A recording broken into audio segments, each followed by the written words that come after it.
ଜାଣୁ ତୁ ହିଁ ମୁଁ ସେତିକି ନୁହଁଇ ଭାଜନ କନ୍ଦର ଛାଡ଼ି ମନ୍ଦିରେ ଯେବେ ତୁ ରହିବୁ ଏତିକି ମାଗୁଛି ବାବୁ ମତେ ନ ଠକିବୁ।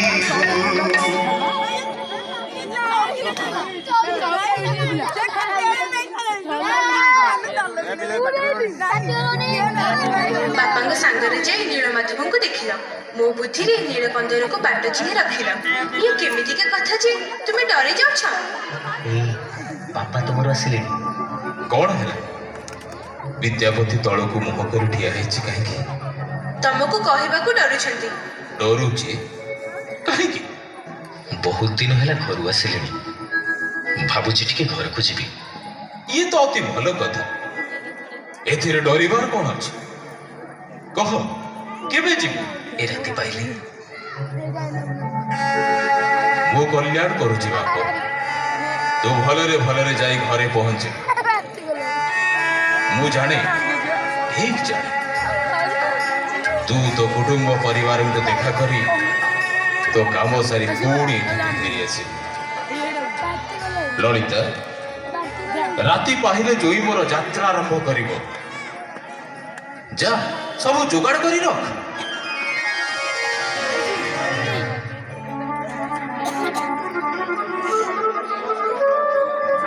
ରାତି ପାହି ପାହି ଆସିଲାଣି। ମୁଁ ଜାଣିପାରୁନି ଲଳିତା, କେମିତି କଣ କହି ତମଠାରୁ ମୁଁ ବିଦାୟ ନେବି। ମିଲାଣି କି କଥା ଯେ ତୁମେ କୁହ? ଘରକୁ ଘରକୁ ଫେରୁଛ, ଏଠି ତମର ପର କିଏ ଅଛି ଯେ ତୁମକୁ ମେଲାଣି ଦେବ? ନା ନା ଲଳିତା, ଏ କଥା କହି ତମେ ମତେ ଭୁଲେଇ ଦେଇ ପାରିବନି।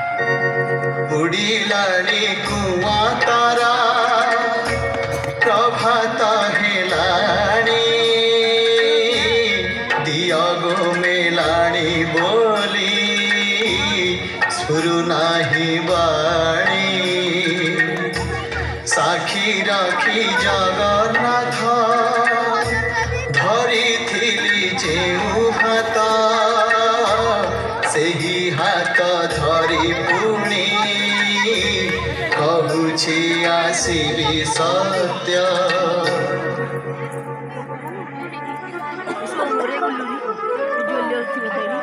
ତମର এই ଅବସ୍ଥାରେ ତମକୁ ଛାଡ଼ି ମୁଁ ଯାଉଛି। ମୋର এই ଗୋଟିଏ କଥା ତମେ ରଖିବ, ମନରୁ ତମର ଦମ୍ଭ ସାହସ କେବେ ବି ହରେଇବନି। ଲଳିତା, ଏ କଣ ଲଳିତା, ତମେ କାନ୍ଦୁଛ? ହଁ, ମୁଁ କାନ୍ଦୁଛି। ଆଖିରୁ ଲୋତକ ନ ଝରିଲେ ତୁମକୁ ମେଲାଣି ଦେବି କେମିତି?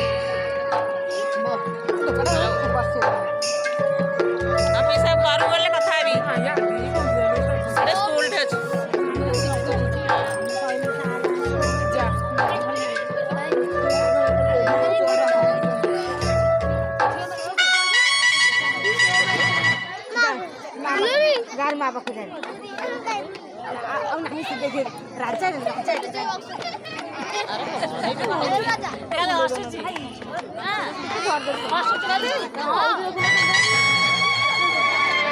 কি সম্বাদ তো কি আসছে?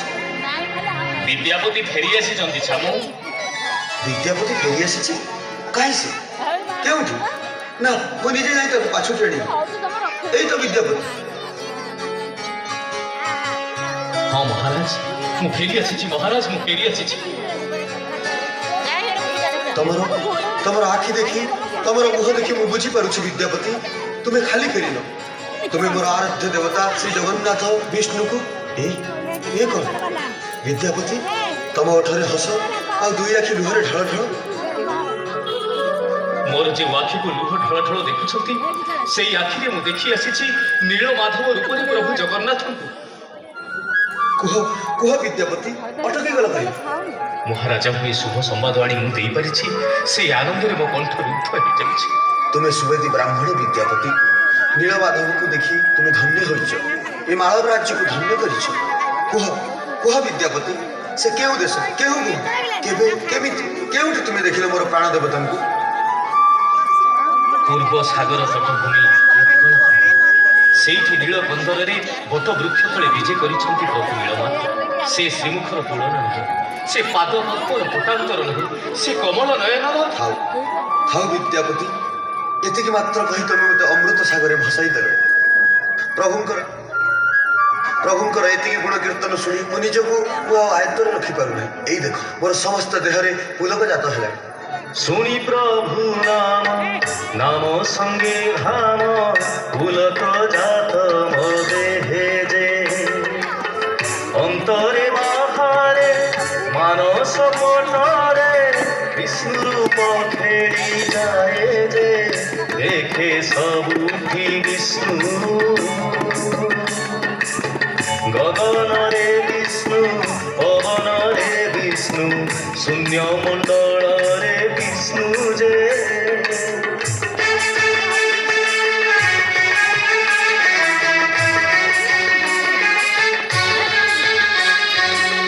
हे मोर आदेश अद्य ऋषि शेष मंगल आरती बेले हे घेनी थाट बाट जीवा पूर्व तट जीवा पुण्य लीला चले हे आउ न सहे तरा लगिलाणी नील माधव कड़र ताके नील कंदर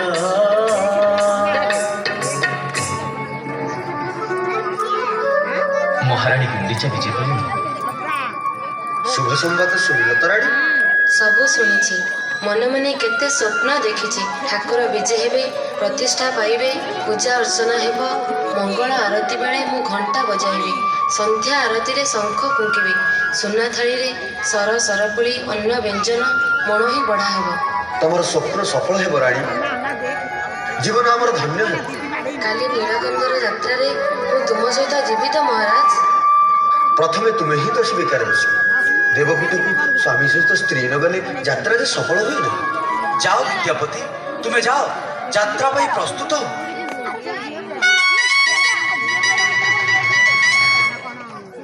एक संकीर्ण गिरिपथ ए भीतर को जीवा के शिविका एठी रह थाट बाट एठी रहतु छामू आ महाराणी मो सांगरी आसतु मु नीलकंदर भीतर को बाट कढी देबी चलो काई केउटी से कौन केउटी से बड़ वृक्ष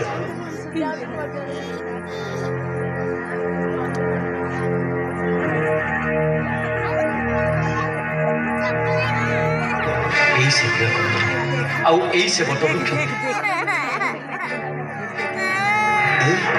बट वृक्ष तले दियो कांति वेदे शून्य पड़ी विद्यापति एठी एठी छामू मो सचक्षुरे देखिछि एई वेदीरे विजय होइथिले प्रभु नीलमाधव देहरे शंख चक्र गदा पद्मर चिन्ह सबर विश्वावसु ताकर पूजा अर्चना करती एई तो विश्वावसु आसिले ମୁଁ ଜାଣିଥିଲି ବିଦ୍ୟାପତି ତୁ ନିଶ୍ଚୟ ଫେରି ଆସି ଦିଅଙ୍କ କାମ ସାରି ଘରକୁ ଯାଉଥିଲେ ତମମାନଙ୍କୁ ଦେଖି ଫେରି ଆସି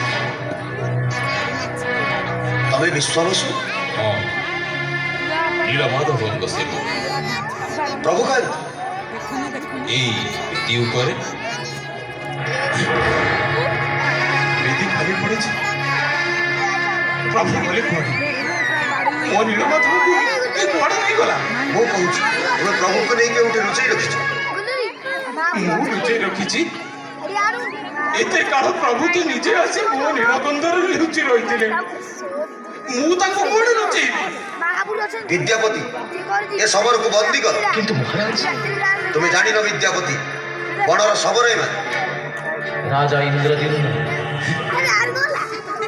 ये तो प्रभुଙ୍କୁ ଶୂନ୍ୟବାଣୀ ପ୍ରଭୁ ମୋର ଶୂନ୍ୟରୁ ଉଭେଇ ଯାଇଛନ୍ତି ତମେ ବିଚାର କର ପ୍ରଭୁ ମୁଁ କି ଦୋଷ କଲି ବୋଲି ମତେ ଏ ରାଜା ବାନ୍ଧିବ ବୋଲି କହୁଛି धर नाही मंद बुद्धि बंधना ए सबरे न पाइबु इंद्रदुम्न मते आउ पंदरे नीलाद्रि पर्वत चूड़े रहिबी बड़ देउड़े बढ़ा बेगे से देउड़ बसाई चक्र शिखरे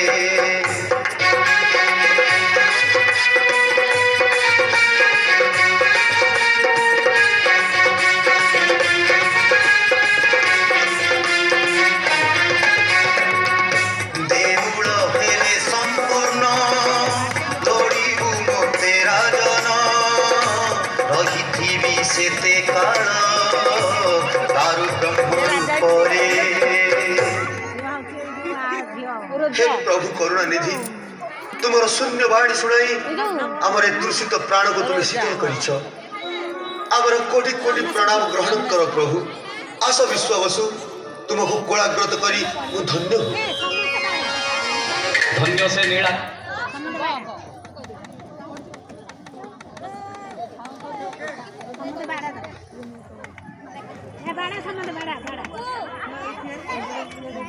ଧନ୍ୟ ସେ ନୀଳ କନ୍ଦର, ତୋଳାଇଲେ ଇନ୍ଦ୍ରଦ୍ୟୁମ୍ନ ଏଠାରେ ମନ୍ଦିର। ସପନାଧି ମଣ୍ଡଳରେ ଉଭାସେ ଦେଉଳ। ବସାଇଲେ ଗ୍ରାମ ଏକ ରାମ କୃଷ୍ଣପୁର। ରାମ ଯେ ରାମ ସେ ରାମ ରାମ ରାମ। ନବୀନ ସୁନ୍ଦର ଘନ ନଟବର ଶ୍ୟାମ।